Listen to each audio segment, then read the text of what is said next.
summary, I'm going to be showing you how to fix your PS3 if it stops reading discs.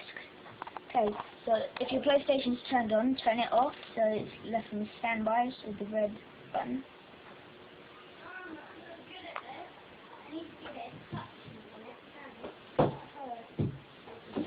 Once it's done that, hold it down until it turns on.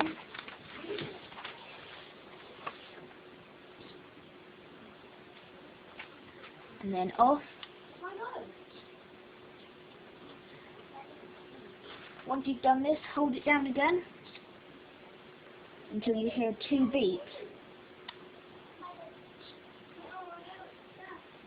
Then quickly take your finger away,